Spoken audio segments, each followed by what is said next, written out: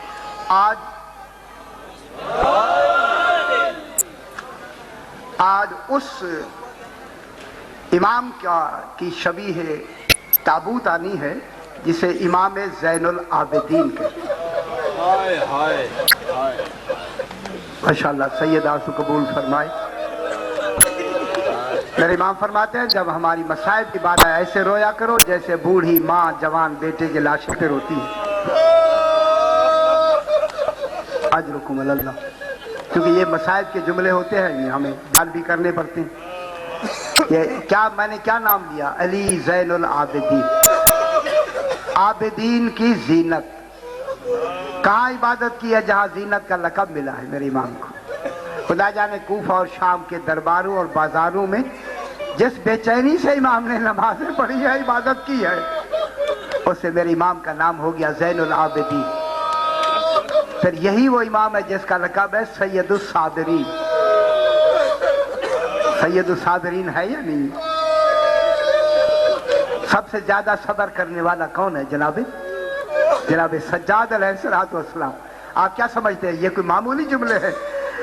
زہرا کی بیٹیاں بھرے دربار میں کھڑی ہوں اور جناب سجاد بھی ساتھ کھڑے ہوں، کیوں جگر پھٹ نہیں گیا تھا جناب کا؟ آنکھوں سے آنسو کیوں کہ بجائے خون کیوں بہ رہا تھا؟ جناب سجاد کی داڑھی سفید کیوں ہو گئی تھی؟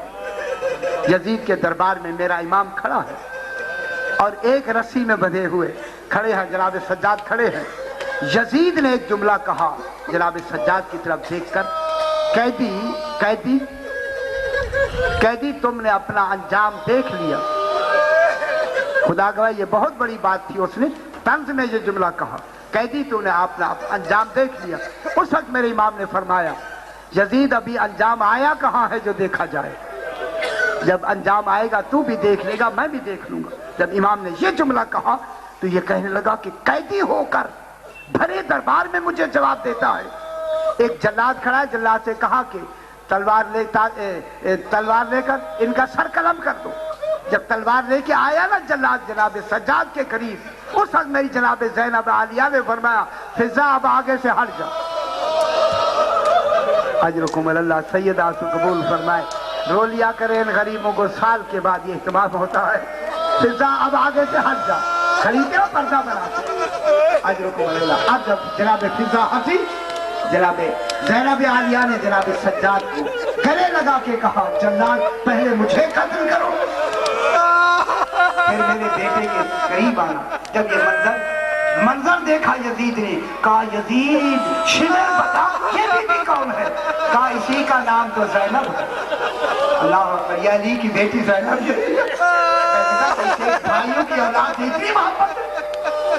کہنے لگا تو نے محبت کا مظاہرہ نہیں دیکھا، میں نے کربلا میں دیکھا ہے، اور وہ محمد کے لاشیں پڑے رہے، انہوں نے نظر اٹھا کے نہیں دیکھا۔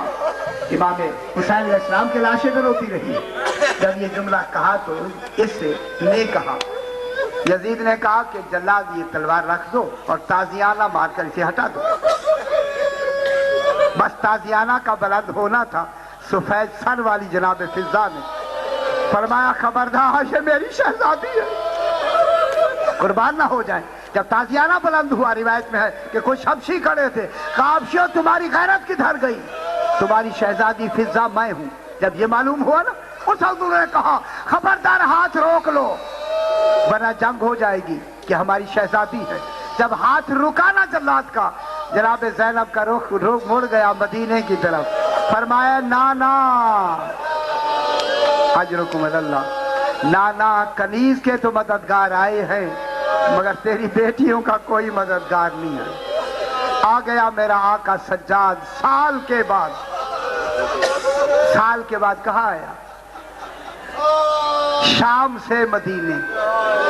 ہر وقت میرا امام روتا رہتا ہے۔